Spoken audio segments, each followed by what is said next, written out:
Hello, this is JoAnna Brandi from returnonhappiness.com. And we've spent the last 30 years dedicated to providing the tools and training necessary for leaders who want to energize, elevate, and empower their people to create exquisite customer experiences. And I am here today with Silvia Garcia, who is the founder of Feel Logic and Happiest Places to Work. And Silvia is the former international marketing director and president of the Happiest Institute of Coca-Cola. And Silvia and I have a conversation we want to share with you today. And stick with us, because at the end of that conversation, we're going to give you 3 different ways that you can be happier at work and 3 different ways to make yourself personally happier. So Silvia, welcome. Thank you so much for agreeing to come on here and talk with me. Thank you so much, JoAnna, for this invitation and opportunity to share with others what we usually talk about. And that's the thing. You and I have the greatest conversations about happiness, and no one got to hear them. So this is our opportunity to give people kind of a bird's eye view of what 2 happiness people talk about when they get together. And also, I have been from the very beginning fascinated about your background and your experience, because you have a situation that very few people in the world can claim, right? The happiness director of the Coca-Cola Institute. Now, we'd love if you would tell our listeners what it is that, how it happened, and what did you do there, and how did you create all this? Well, thanks for the opportunity to tell you about this wonderful thing that happened in my life. First of all, I happened to meet someone who was a leader at Coca-Cola and who was really curious and willing to do things differently. And this man, who was the president of Coca-Cola Spain, where I was working, decided that a brand and a company cannot anymore today just throw marketing messages without really doing what they claim they do, or without doing something good for society. In this case, Coca-Cola was about small moments of joy with others, sharing all around things that some kind of contribute to your happiness. And he thought, well, you've always been very interested in people. You seem like a happy person to know something about happiness. Why don't you help us create an institute that would gather the science about happiness and share it with others? He had already started all this idea, and I really helped continue it and make it global and expand it in the world. Achieved to talk to very important people in United Nations who were caring about this and make it bigger and bigger. But it really started because, as usually a leader like he was, care about people, care about doing something good on top of earning money, which a leader is there to do that. So that was the story and the start of everything. What point in time was that, though? How far along? You and I both take the science, both of us take the science into organizations and into our lives as we practice these things. But what point of time was that? Was that just at the beginning of the science of happiness and positive psychology, or give us a perspective on the time? This was about 10 years ago. Okay. The science of happiness had already had at least another 10 years, right? Yeah. Okay. At least, that. But the magic was that for the first time, thanks to the investment behind the Institute of Happiness, we could put together and allow different disciplines that were not used to build bridges between them to collaborate and work and do research and share with people. So we did the first Congress on Happiness on the world, and for the first time the Prime Minister of Bhutan visited Europe, and this kind of thing. We put together the Bhutan with neuroscientists, with doctors, with economists, and all of these people that had been doing research for a long time about how to lead a better life, how to have a better work, and what are the results and the outcome of doing so. They worked together, they could talk, and from there we had a lot of projects and wonderful things that happened, because when you put together great people, you get usually great projects. Especially when they're happy, because when they're happy, they're more creative, right? Absolutely. That's one of the things of happiness is that it multiplies 3 times by 3 creativity in companies and the speed of creativity. So, that's absolutely what happens there. Yeah, it's amazing. When I studied with Dr. Martin Seligman, as you know, and then I also studied with Barbara Fredrickson, and that was the most fascinating thing to me, that when you're in that state of positivity and happiness, that the right side of your brain starts talking to the left side of your brain, and it starts, you actually start communicating better for this beautiful holistic outlook on things. So you see the bigger picture. And the thing that blew my mind, because when I was first learning this, it was tough to grok that, that there's all this going on in the body mind at the same time. And the thing that really blew my mind was your peripheral vision actually changes. So there's like physical proof that something is changing in your mind when you come to a project in a positive mood. I'll leave it at that. I want to talk to you about what you're really excited about, but I got to tell you something. Yesterday, I was on the phone with a colleague of mine, and he and I have shared the platform many times. He is probably the world's best known person when it comes to hiring, and he's written books, and he's a fabulous, fabulous guy. And we check in with each other on a fairly regular basis, because what he does and what I do kind of go hand in hand, and he's my go-to person when I'm working in a company that needs the skills that he teaches. And I was telling him about a project yesterday, and of course I used the frame happiness, that's what I was, and I want to teach happiness. And he stopped me. He said, "I can't stand it." I said, "What can't you stand, Mel?" His name is Mel Kleiman. I said, "I can't stand it." I said, "What can't you stand?" He said, "I keep telling you, stop talking about happiness." He said, "People don't want happiness." Yeah, people do want happiness. He goes, "Well, they may want happiness, but they don't want to buy happiness." I was cracking up. I said, "Okay, Mel, what word would you rather me use?" And he said, "Well, let's start with productivity, and let's go to performance, and then let's go to loyalty, and then let's go to engagement." He went, Silvia, I couldn't stop laughing.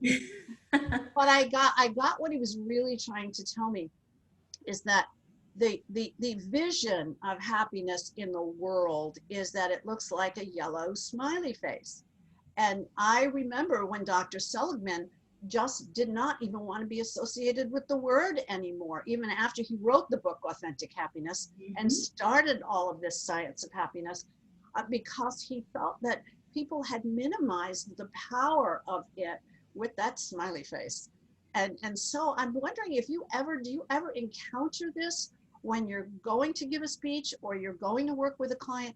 Do you ever have to change your language because people are misinterpreting what happiness is? You are absolutely right, and your friend is absolutely right too. I wish we had another word. Now, what happens is that he's right that it's easier to talk about productivity, creativity, customer engagement, I don't know, attrition, less attrition, etc. But all those are effects or consequences, byproducts of the emotional state of the culture that the company creates. And we don't have a word that holds all those together, all those inside. So the only word, and it's short for all that we have today, is happiness. And unfortunately, so many people have treated happiness as the smiley face, happy-go-lucky, or the chief happiness officers that make parties in pajama meetings and all that it's taking all the power away from that word, which it is. In fact, it is all philosophies about how to lead a good life, which was called happiness by Aristotle or Plato, and the London Business School studies the consequences of business where people are happier. But the word happy or happiness, it's really, I wish there was another word, because I encounter the same problem. I actually do change the word. When I do I work with Vistage, which is the world's largest CEO organization, as you know. And so I'm frequently put in front of a group of CEOs. And that's one of the things that I get out of the way in the beginning. I do say, I am here to teach you happiness. However, if that word is a word that you associate with someone, and I've heard this when I work on beliefs around happiness, a lot of people um, equate happy people and think they're stupid people. Like they're too happy to notice what's really going on in the world. So I actually get that out of the way in the beginning by having that conversation up front and say, if you're one of the people, and sometimes I ask for show hands, how many people here, just when they think about happiness, they don't think it has any place in the workplace. I get a few hands, and I say, okay, for you, every time, if the word happiness happens to come out of my mouth, I want you to hear positivity. Mm-hmm. I want you to hear positive emotion. I want you to hear optimism. I want you to hear something else that you already have a positive association with. And all these is in fact because there's a bias against happy people, happiness, thinking that maybe happy people are less involved or less serious, determined, aggressive, whatever, to get results. And science proves again and again that that's not true. The first thing is that when you want to be a leader and you want to be followed by people, scientists, I remember one of the research made by Columbia University in Canada. They researched that as young as babies, between 2, 3, and then 8 months, so before they really talk and know, language and before they know what is good and bad, they're shown two puppets, a puppet that has a bad behavior and a puppet that has a good behavior. And between 75 and 100% of the babies, every time, when then shown the two puppets, they choose immediately to grab and get with the good puppet. And that is really when we are babies. Later, all that part of the brain, the limbic brain, when all our emotions lead before we know about them, lead our actions, they are there. So we have a natural tendency to follow leaders that are good, that are happy, that create happiness around them, and not the bad guys.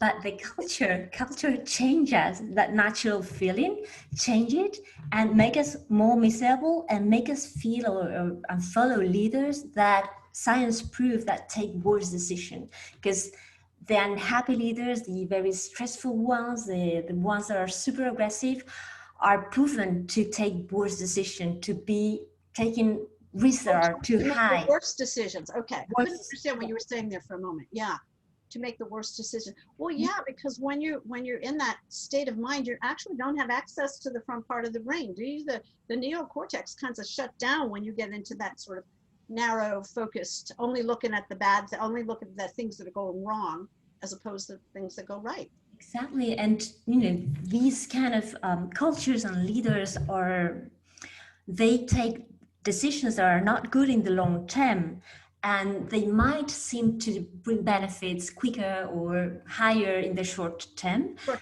when the London Business School analyzed business and saw, the business where people were happier, with a culture where people were emotionally better, let's not use happy, emotionally better. Don't use the H word anymore, no. Well, if they're in the stock market, they get 2 to 3 points higher stock markets in the long run, 10 years instead of 1 year.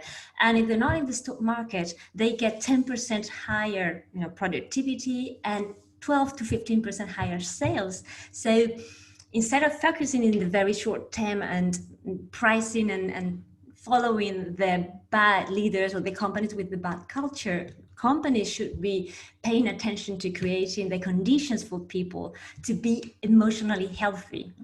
What a beautiful way to put it. What a beautiful way to put it, because emotional health, of course, is connected to physical health. Yeah. And this is what I've been doing a lot of teaching. I'm teaching a program called Don't Believe Everything You Think, on the effects of your own thinking on your body. And the research that I rely on tells me that that when you are in that negative state, when you are experiencing a negative emotion for a period of time, and this, the research shows for more than 5 minutes, if you stay into that state, your immune system shuts down for up to 6 hours. So there's an immediate response of that. And that's where all of these chronic long-term illnesses come from, year after year after year of being in that environment over and over again. So a lot of the teaching I've been doing, especially since COVID, I've been really focusing on how you can use your own mind to get past the fear. Because what we're getting from the outside world, I don't know what's happening in France, but you were here in the US when it began, weren't you? Yeah, you were here. Yes. So you know, there's just fear and panic all over the place, and understandably so. I mean, it's a disease that kills people, and we don't always get the right information, or we have too much information, and we have to sort through it. And you know, that's why I think people need to learn how to use their intuition better, so they can make decisions for themselves. And that's an emotional intelligence too. The skills that individuals need to have, and I think that leaders need to have, to reframe and reposition so that we can access the parts of the brain we need to, that are the most creative to get out of this. It's so critical right now. Absolutely. I think that we operate, many businesses operate on the basis of the model that started in the 19th century, thinking, you know, when, you know, if I have the resources, if I have the machinery, the factories, I'll succeed. While we have transitioned to a model where it's creativity, it's collaboration, is the speed on getting the good technology and developing the good solution that makes companies succeed. And we see that, you know, if you look at the companies that were in the top list of, you know, biggest companies in the US 20 years ago, you got AT&T and you know, Microsoft was already there, Exxon. You got companies that some have disappeared and others are not on the top list anymore. It's Google, Apple, Facebook, companies that have used creativity and speed and collaboration at a higher speed to be there right now. So the things have changed very much. And how do you get those competitive advantages? Is setting those conditions so people can trust in each other to tell what they really think about the company, about ideas, collaborating, that they tell when things go wrong, so you don't have a problem like Enron or others. So you really need to create those conditions to create that competitive advantage. I think so too. And when you look at those cultures of the companies that you just spoke about, Apple and Google, they're so people focused. And you know, they get tremendous performance. Now it is the tech business. They get tremendous performance from their people because they give people a tremendous amount of freedom, actually, to do what moves them, what makes them happy. Like you, I teach about looking for strengths. How do we look for people's strengths and maximize their strengths? But you know, the mental image I always get, and I have, you know, I've been doing this for 30 years before I learned anything about the science of happiness. But some of the concepts were still the same. If you look at an organizational chart, you know, you've got people in boxes all over the place. And the customer comes, you know, and has an experience, and those people in those boxes don't even realize they impact the customer's experience. So years ago, I went to an artist and I said, I want to change, I need a different image. So I would show on my PowerPoint slides, I'd show the image of an organizational chart with all the people in boxes. And then I had this great picture that this artist drew for me that it was an upside down triangle, an upside down pyramid. And on the bottom of the pyramid, holding the arms up, was the leader, who was then holding up the next layer of leaders, who was then holding up with people. And at the top of this pyramid existed the customers. And that's really the model that we've been achingly trying to move into for so many years. We're still stuck in some sectors, not others. There's still, you know, pretty amazing things happening out there in the business world. And one of the things I did want to ask you was about sort of the emotional consequences on consumer behavior, on employee behavior. How do people act differently? How do customers act differently when they are in that experience of that positive emotion? Well, that's a great question, and I could talk about that for a whole day. I know, and I'm the one who's watching the time, so we Yeah, and just I'm, a yeah. few more But minutes. briefly, when you create the conditions for people to be emotionally healthy and free to speak out their minds, to trust the company and trust others, you unleash the capacity that every person, every employee has to do the best for the business. In fact, it's a change of mindset. Many businesses treat employees as if they were naturally lazy or naturally reluctant to give their best, Get the and word they out. pay them because word is such a bad thing that you need to be paid for that, while in fact it's not the case. Like most people, of course, you need a salary, you need to live, and you compare with other companies and you want to be paid what you deserve. But once that is made or you're achieved, what people really want to have good relationships with other, feel valued, do work, achieve things, and go towards a goal that is a little bit exciting.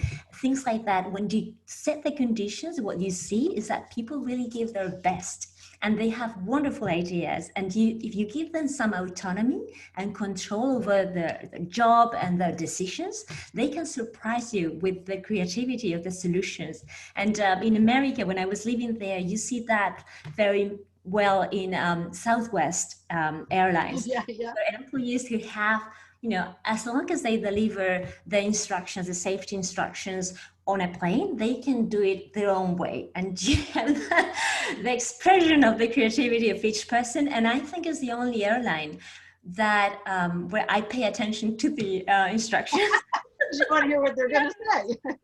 Yeah. So but that's an example, but creativity, as we said, is one of the most important creativity competitive advantages right now. So what you see, coming to your question, is that people trust each other. They trust the company to be themselves, to bring up questions, problems, and also their own creativity. And so you see a lot of speed of innovation, ideas, and better customer service. So you get better customers that are happier and that come back to your company more often and Right. more satisfied. Because it's an enjoyable experience. We go back to Southwest, and remember, I've been flying for Southwest for a long time. I remember when it was more like a cattle call. Now at least you get a group that you're in, but I still went there because the experience itself was great. But look at what Southwest does versus what many companies do. Southwest's hiring process is so rigorous and diligent that they don't bring the wrong people in. And so many other companies, I know through the years, I've worked with so many companies that, I very often get called in when a company is growing and the growth is not going in the right direction, or there's just too much going on and they don't know how to align. What some companies do when they're going quickly is that they hire people too quickly. As my friend Mel will tell you, if you don't have a hiring process that eliminates the people who don't have that locus of control, that drive to get up in the morning and do a good job, that's hard to program into somebody if it doesn't exist there. Yeah, the company has to have a great reason for existing and a great purpose and stuff like that. But still, if they don't hire the right people, they don't hire the people that come to the party with that to give, they're going to be pushing them along. And so companies, it's funny, again, because my career has been so long and I've worked with every kind of company imaginable. When people don't take responsibility for that hiring process, for knowing what their values are, for hiring to the values, instead of trying to change people when they come in the door, crazy. It's just crazy. Yeah, I was, talking to Zappos, who is really one of the first companies that got very into creating happiness for their customers. And a couple of things about the recruitment process of Zappos. The first test they have. Now people know it, so I don't think it's a test anymore. But the first thing they do is that they ask the driver of the bus that takes you from, whatever, the airport, whatever, to Zappos headquarters. They ask the driver if the candidate said hello, to the driver. Because if you have someone that thinks that bus driver doesn't deserve that you treat them politely, is not going to go into Zappos. So that was the first thing. And then after a month or two of working for Zappos, they offer you $5,000, it was at the time, to leave the company. So if you're there for the money, they give you money to leave. If you're there because you really love the culture, you love the challenges, the job, you don't get the 5,000, you stay and you work for them. So they invite you to leave if you want, and they even give you money. That was an amazing model. Yeah, there have been so many lessons that have come out of Zappos. It's just really amazing. It's amazing. And, really, remember, they told me that, we work a lot with autonomy and control. People really need to have more freedom, autonomy and control in their job. And there they have a great customer service on the phone. I think the longest conversation that they had with a customer was one person who spent 12 hours with the same customer. It is so crazy because and how many companies have we worked with where they get 2 minutes and they got to get that customer off the phone, as opposed to that kind of wonderful let the customer express themselves, learn how to steer the call. I think 12 hours is a little much, but learn how to steer the call in a direction. I mean, that's a skill. That's a rapport building skill, is that how do you steer the call in the right direction? Sylvia, I'm looking at that clock, and I know I promised that we would try to talk for 20 minutes. I don't think we have ever accomplished that. So as usual, we get so wrapped up in what we're talking about, but I do want to deliver on what we promised, which was 3 things that every leader could do to increase happiness in their company, their division, or their department. And then 3 things that you would recommend to any individual that wants to gain more positivity in their lives. Right. Well, with a responsibility given the context right now. So very humbly, just try these things. And there are many, many things proven to help. And maybe these are not the right ones for you at this time. So very humbly, I'm going to suggest what I think might work the best for many people and companies right now.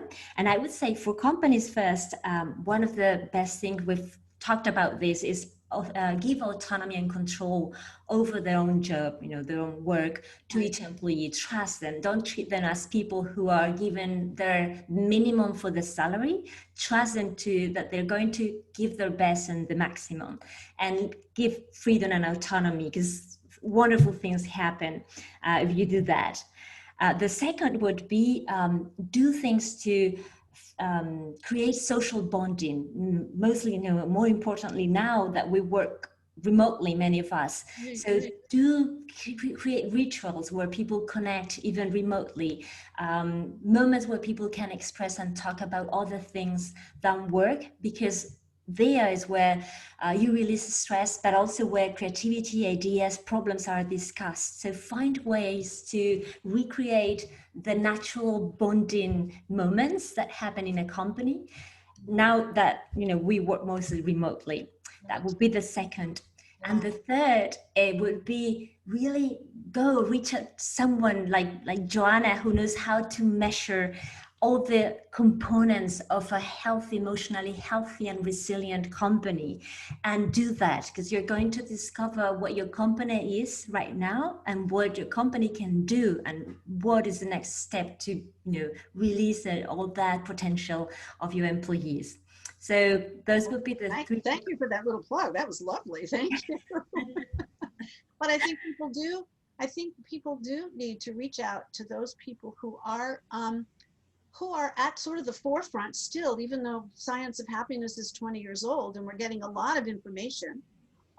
It's still new. It's still a new science. Mm-hmm. And business is still structured on those old industrial models in many cases. So there's so many great examples. And how about, I'm sure a lot of people come to you for inspiration on how their personal lives can be Yes. better using what you know from the science? Yes. So I would say, for people, the first thing is it's okay not to be okay. I mean, don't Oh, worry. oh, It's can I weep okay. now? Yes, that's so important Yeah. right now. It's okay not to be okay. It's okay not to be okay. It's normal. You're a rational, normal human being. If right now you're super worried, stressed, you don't know, who's Oh, telling you the truth, if the latest news is, true or not, the latest discovery, it's normal to be not okay. So don't worry about that. And don't think that there are some people touched by the stars that are happy all the time. Even if I oh, smile yeah. and have a great time with Joanna and I have our struggles and our difficulties. So there's no such a thing as a always happy person. That would be someone that is not in this world. So first thing, it's okay to be not okay. Don't worry. Really good The choice. second thing is that if you're stressed, is a natural way of your body to defend you from aggressions, from things that are happening right now. So today is normal. It's okay to be stressed. What you need to take care about is to find ways to release or to recover from that stress. Mm. A life without stress is only lived when you're buried.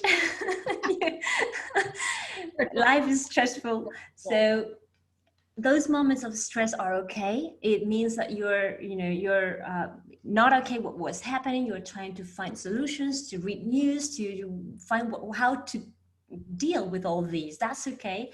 But try to find moments to release that stress. Try to find moments to recover. What are your favorite ways of doing that in your life? Give us a couple of ways that you do it. Because we're all, I mean, I noticed your hand is all bandaged up there. I mean, you must have had a little stress with that. What are some of your favorite ways to reduce that stress in your own life? Well, I exercise twice a week, and I really try to go to those two appointments religiously. So that helps me really a lot. During that time when I exercise, I'm completely away from Right. anything else. So I love that. I always love the little moment of my daily shower is like That's fantastic. great. Find I pleasure in the little things, right? Yeah, Yeah. little things That's also. good. We need to try to find, to savor life, little things in life My every favorite day. word. Because if we tend to, if we just think about, we cannot travel right now, so that fabulous destination you'll visit once in your life is going to be really, not helpful right now. So find little things to savor every day. Like here in France, a connoisseur smells the wine, takes time. Do that with little things in life, like the shower. But also the best thing is to talk to others. And help others. So that's another of the little advice I would say. As you can be really thinking about how things are horrible right now for you, but there are other people there that could need or could use a little help from you, and it's going to make others feel great, but it's going to make you feel even greater, even better. So go out and reach to someone that you can help. It can be something that seems simple, but it will make a difference. And Absolutely. notice and savor how it feels, how the person reacted, how you felt, etc. That's so wonderful. I wish we could keep talking, but I'm afraid we won't have an audience much longer. So, Sylvia, if people want to get in touch with you, how do they find you? What's your website? Well, thanks. So they can find me at www.feellogic.com. And We're they, gonna spell that, Sylvia. yeah, FEELLOGIC.com. thank you. Right. Yeah. Okay. And there they can contact me. There's my email. There's how they can reach me. So That's wonderful, and that's a nice blend of two things: feelings and logic, which is what they. exactly, that's Right. I kind of figured that the out. left on the right Left side. and right side. That's wonderful. And I just want to thank you so much. This has done my heart so much good. Uh, I love that people can see how much fun we have when we collaborate, because I think we want to get the word out there and really spread the word about what what people can do personally and in organizations. And we'll do this again because it's way too much fun not to do again. We'll have new questions next time. And I'm JoAnna Brandi. You can find me at returnonhappiness.com, JoAnna at returnonhappiness.com. And the online learning experience that we can provide for leaders is at positiveenergizer.com, because we all want to get to that being positively energized point. So Silvia, thank you so much. I'm on a hunt for happiness, and you gave me a whole lot of information today on where I can find it. So thanks so much for joining it. Thank you so much, JoAnna. It was a pleasure. Oh, it's so much fun. I love it. Take care. I'll see you soon. Bye. Bye.